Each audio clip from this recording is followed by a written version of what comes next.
नाज़रीन आदाब। दूरदर्शन जालंधर के ख़ास प्रोग्राम अदब में आपका खैर मक़दम है। आज हम उर्दू अदब और अफ़साना निगारी के उन्वान पर गुफ्तगू करेंगे। अफ़साना क्या है, अफ़साना निगारी क्या है, उर्दू अदब से इसका रिश्ता क्या है, इसको लेकर तफसीली गुफ्तगू करेंगे। उर्दू अफ़साने का आगाज़, उसका इर्तिक़ा, उसका वजूद, उसकी अहमियत, उसकी इफ़ादियत, इन तमाम मौज़ूआत पर गुफ्तगू करने के लिए आज हमारे साथ तशरीफ़ रखते हैं जनाब डॉक्टर केवल धीर साहब। आपका बहुत बहुत खैर मक़दम है। जैसा कि हम जानते हैं कि पंजाब का जहाँ ज़िक्र होगा उर्दू अदब का यकीनी तौर पर वहाँ ज़िक्र होगा, और जहाँ उर्दू अदब का ज़िक्र होगा उसके साथ मुंसलिक लोगों का, अदीबों का यकीनी तौर पर ज़िक्र होगा। आज हम इसी गुफ्तगू को आगे बढ़ाते हुए सबसे पहले डॉक्टर केवल धीर साहब से जानने की कोशिश करते हैं कि डॉक्टर साहब, आज हम उर्दू अदब पर गुफ्तगू कर रहे हैं। उर्दू अदब का जो एक गहरा रिश्ता है पंजाब से, पंजाब की तहज़ीब से, उसके कल्चर से, उसकी सकाफ़त से, उसके अदीबों से, इस पर आप क्या कहना चाहेंगे? जी, ये बड़ा अच्छा मौजू आज आपने उर्दू अदब के हवाले से, उर्दू कल्चर के हवाले से, क्योंकि अदब और कल्चर को हम अलग नहीं कर सकते जी। उस हवाले से जब हम बात करते हैं तो वो उर्दू अफसाने की बात आ जाती है। जी। उर्दू में बहुत कुछ लिखा जा रहा है, उसके लिखने के अंदाज डिफरेंट हैं जी। लेकिन जो अफसाना है जी। वो चाहे दौर मुंशी प्रेमचंद का था, जी। वो बढ़ते बढ़ते आज केवल धीर तक आ गया। जी। जी बिल्कुल। तो उस दौर में जो रफ्तार अफसाने ने पकड़ी, जी, जो तरक्की अफसाने की हुई, जी, वो इस हवाले से, अदब के हवाले से, जी, मैं ये नहीं कहता कि शायरी की नहीं हुई और नहीं हुई, शायरी में भी वो तो अलग एक सिनफ इसी का एक हिस्सा है। जी, जी, उसकी भी अपनी जगह हुई, जी, लेकिन अफसाने ने अपना जो मकाम बनाया जी, उसकी वो एक लामिसाल है। जी, तो अगर अफसाने की बात जब हम करते हैं तो हम सबसे पहले कल्चर की बात करेंगे। जी बिल्कुल। क्योंकि अफसाना कल्चर का एक हिस्सा है। जी, कल्चर अफसाने को बनाता है, बिल्कुल, अफसाना कल्चर को बनाता है। जी। तो मैं एक कुछ कोट मैं करना चाहूँगा जी। कि पंजाब के उर्दू अदब और अदीबों के जिक्र करने से पहले जी, हम पंजाब के कल्चर की बात ज़रूर करेंगे। जी। क्योंकि कल्चर अदब और ज़बान का चोली दामन का साथ है।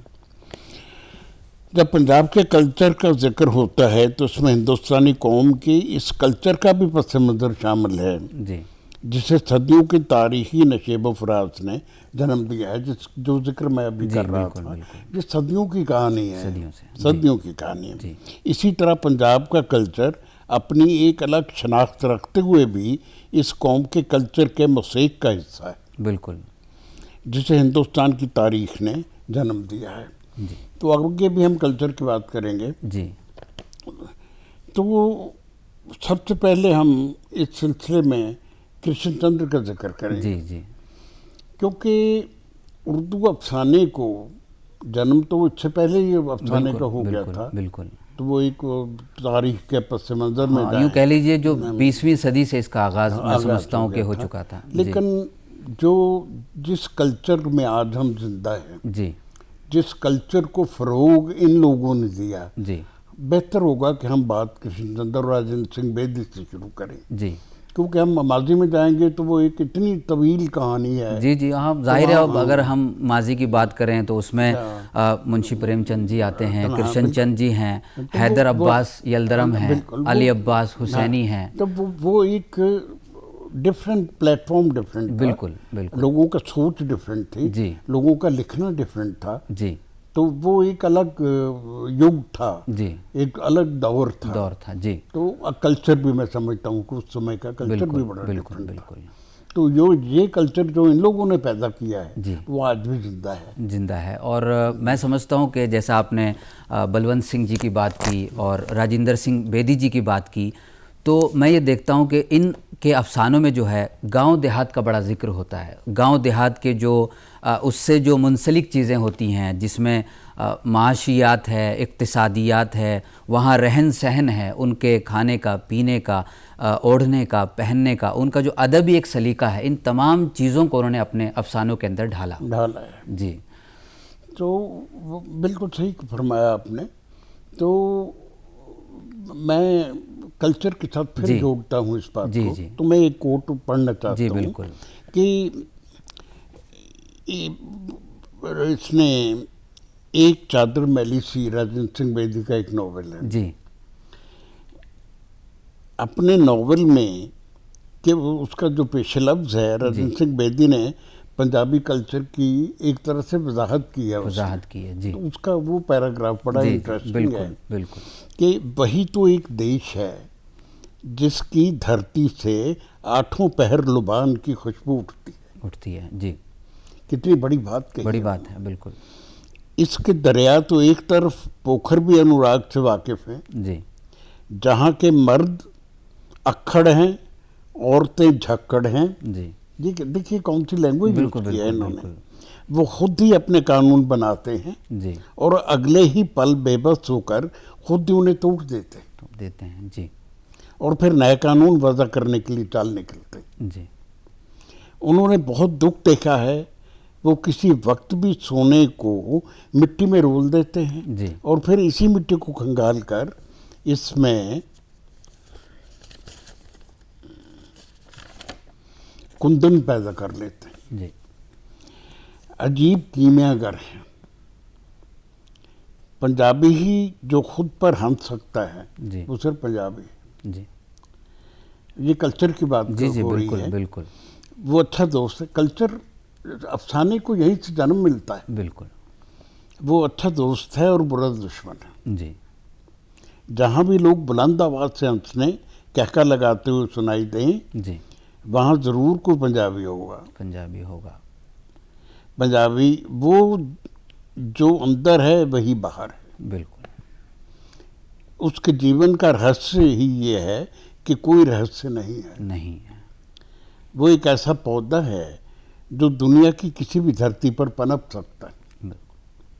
पंजाब और पंजाबी कभी नाश नहीं हो सकते जी। ना मालूम उन्होंने कौन सी अमर कथा सुनी है जी, जिसमें वो ऊँग भी गए और पा भी गए, पी भी गए और छलका भी गए जी। जिंदगी के रोने धोने से इनकी तपस्या पूरी नहीं होती जी।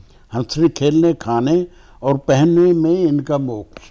बिल्कुल अब देखिए ये सारी कल्चर की बैकग्राउंड है इसमें जो कुछ भी उन्होंने कल्चर के साथ साथ मैं समझता हूँ बिल्कुल।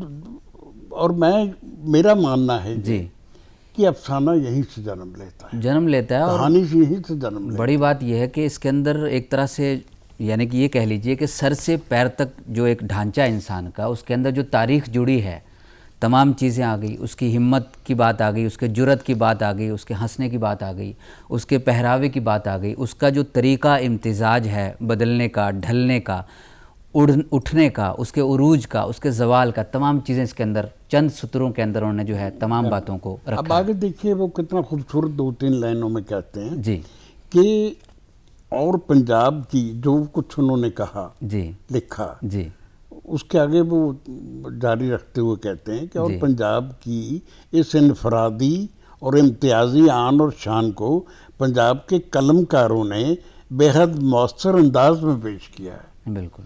अब देखिए एक पूरी भूमिका बना के जी जी जी, एक कल्चरल एविडेंस देके जी उन्होंने उसको अफसाना निगार पे लाके खड़ा कर दिया। राजेंद्र सिंह बेदी ने तो ये बात फख्र के साथ कही है जी कि मेरा कल्चर पंजाबी है जी।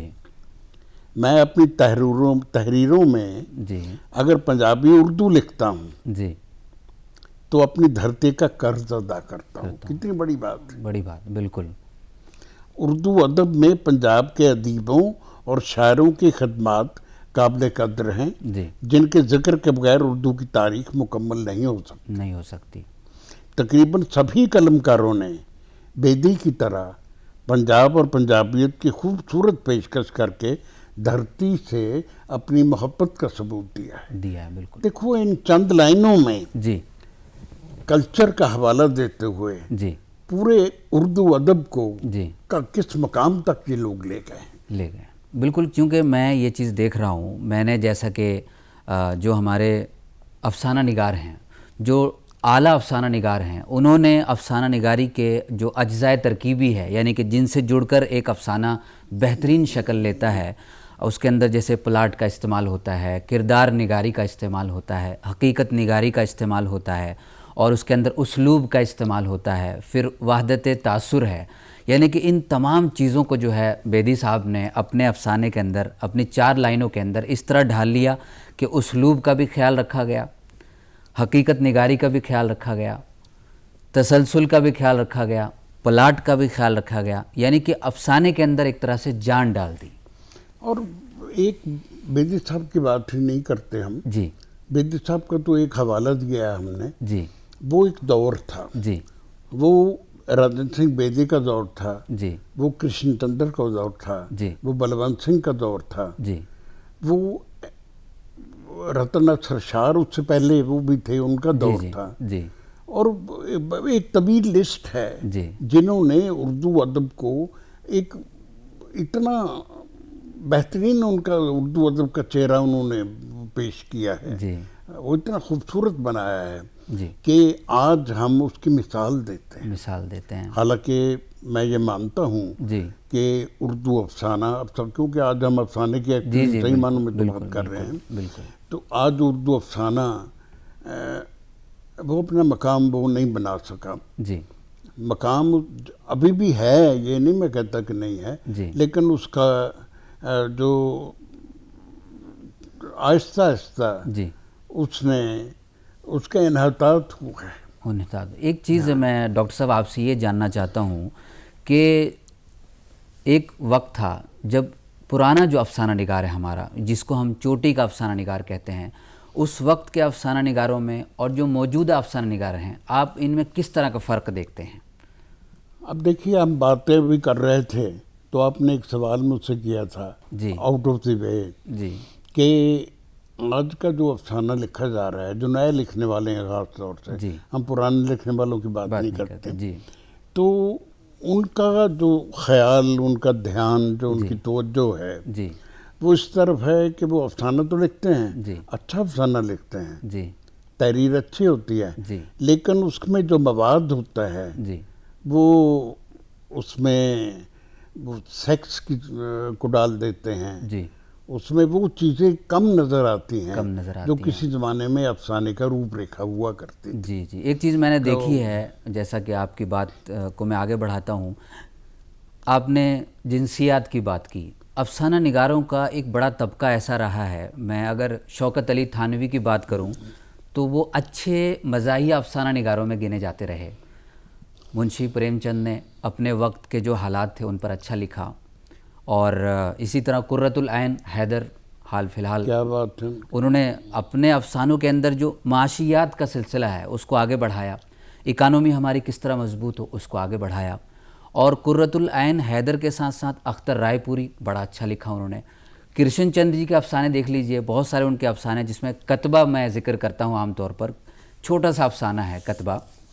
उसके अंदर अफसाना का जो असल मकसद है वो ये है कि हमारी जो तिश्नगी है वो बरकरार रहे, और उस तिश्नगी को बरकरार रखते हुए हमारी कहानी जो है वो ख़त्म हो जाए, ताकि जो हमारा कारी है, जो पाठक है, वो फिर इस चीज़ के लिए कोशिश करे कि हमें अफसाना जो इसका अगला एपिसोड है वो हम ज़रूर पढ़ें।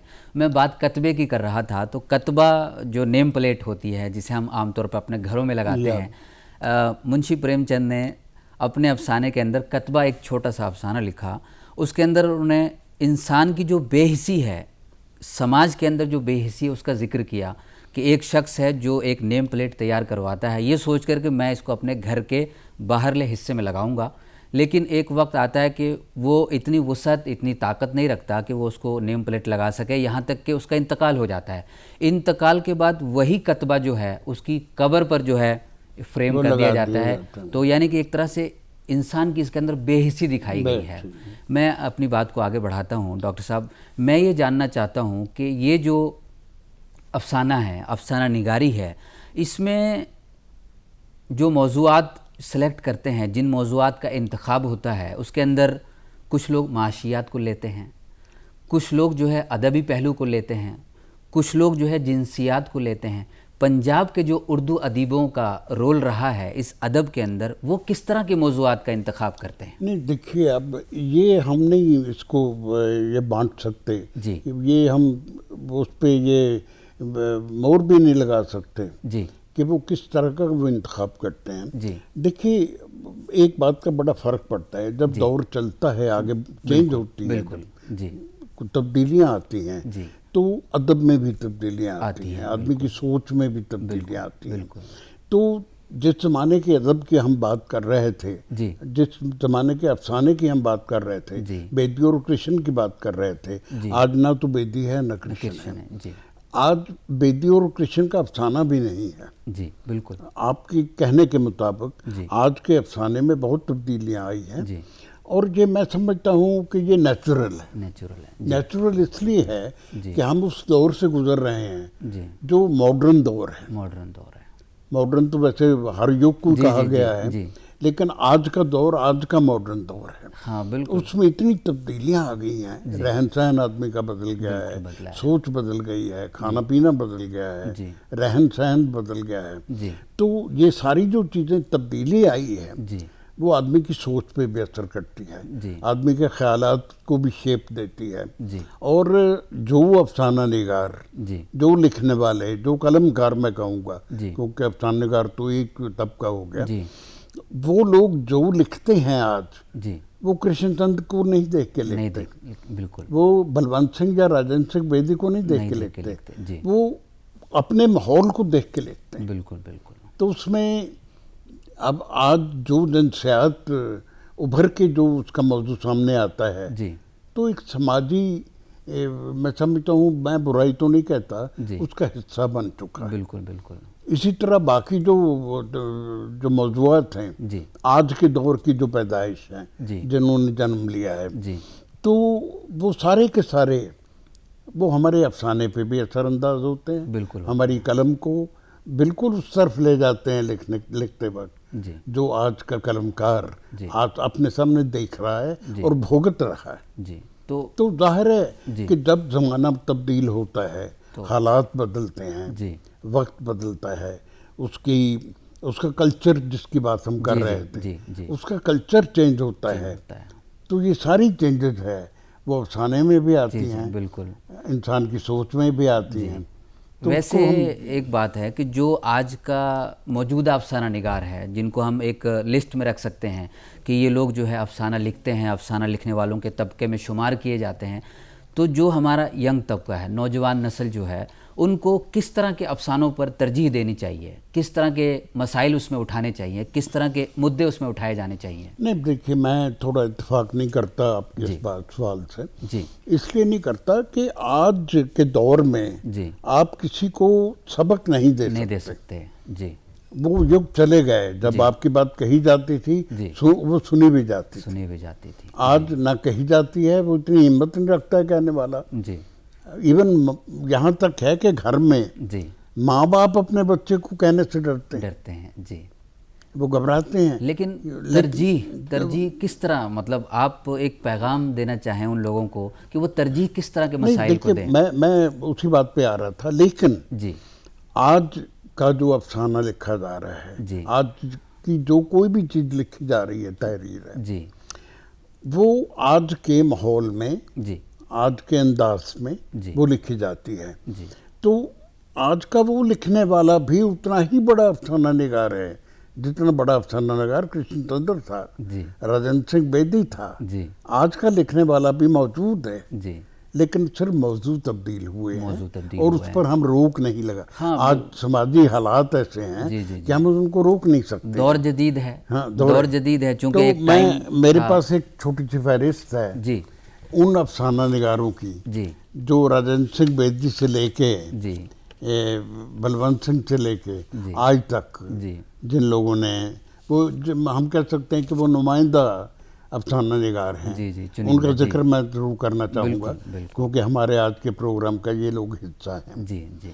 अब देखिए कि मैं ये 1875 में अमर सिंह मंसूर पैदा हुए थे जी। तो उनका नाम अपने युग में एक बड़ा नाम बन के सामने आया था जी।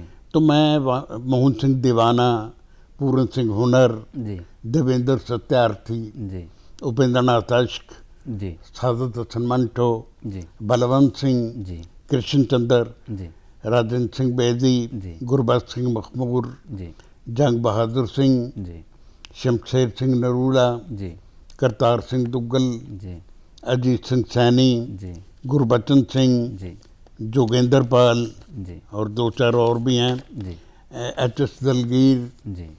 वक्त के साथ साथ क्योंकि इनका जिन लोगों का आप नाम ले रहे हैं, पैदाइशी तारीख में मैंने वो मैं समझता हूँ कि जिनका आप नाम गिनवा रहे हैं ये अपने वक्त के चोटी के अफसाना निगार थे। रतन सिंह, रंजित सिंह तस्नीम, श्रवण कुमार वर्मा, करनैल सिंह गिल, जे.एस. जौहर, इसमें केवल धीर का जिक्र भी है, बिल्कुल बिल्कुल, सिंह अमृतसरी, सतनाम सिंह खुमार, ज्ञान सिंह शातर, गुरबचन सिंह भुल्लर, सुरजीत सिंह। वो मतलब है सीनियरिटी और उनके जन्म की तारीख के हिसाब से ये सारी एक लिस्ट है। ये बड़ी चुने हुए उन अफसाना निगारों की है जो अपने दौर के साथ चले, जिन्होंने समाज को वो डंका बजा के उन्होंने लिखा भी और उनको सबक भी दिया। यानी कि एक तरह से कह लीजिए कि उर्दू अदब का जो बेशकीमती खजाना था इन्होंने अपने अंदर से निकाला और समाज को पेश किया। तो मैं तो ये कहता हूँ कि हर अफसाना निगार जो है वो कोशिश करता है निकाल के देता है। तो एक चीज़ है डॉक्टर साहब, आप मुझे ये बताएं कि जो अफसाना निगारी है इसका फ्यूचर जो मुस्तकबिल है उसको आप किस तरह देखते हैं? देखिए, किसी भी चीज़ का मुस्तकबिल कभी तारीफ नहीं होता, ये मेरा मानना है। जी। वक्त बदलता है, कदरें बदल जाती हैं, सोच बदल जाती है, लेकिन जो ओरिजिन है वो नहीं बदलता। तो आज भी बस वो हम ये कह सकते हैं कि आज भी अफसाना लिखा जा रहा है, आज के माहौल के मुताबिक अच्छा अफसाना लिखा जा रहा है, अच्छा नए लिखने वाले भी हैं। तो मैं समझता हूँ कि उनको हमें मौका भी देना चाहिए। चंद अल्फाज में मैं समझता हूँ कि जो आज के मौजूदा अफसाना निगार हैं जो हमारे इस उर्दू अदब प्रोग्राम को देख रहे हैं उनके लिए एक मुख्तसर सा पैगाम आप देना चाहेंगे? अब देखिए, मैं वही अर्ज कर रहा हूँ कि भाई आप लोग लिखिए, दिल खोल के लिखिए, लेकिन अपने उस माहौल को सामने रख के लिखिए, उन चीज़ों को सामने रख के लिखिए जो हमारे समाज का हिस्सा हैं, हमारी सियासत का हिस्सा हैं, क्योंकि आज सियासत बड़ी इम्पोर्टेंट हो गई है, जो हमारे रहन सहन का हिस्सा हैं, क्योंकि अफसाने में ये सारी चीज़ों को आना शामिल होना एक कहानी बनती है, और कहानी तभी बनेगी जब इन तमाम लवाजमात को आप उनमें शामिल करेंगे। बहुत बहुत शुक्रिया आपका, आपने अफसाना और उर्दू अदब पर बेहद कीमती जानकारी दी। शुक्रिया, बहुत बहुत शुक्रिया।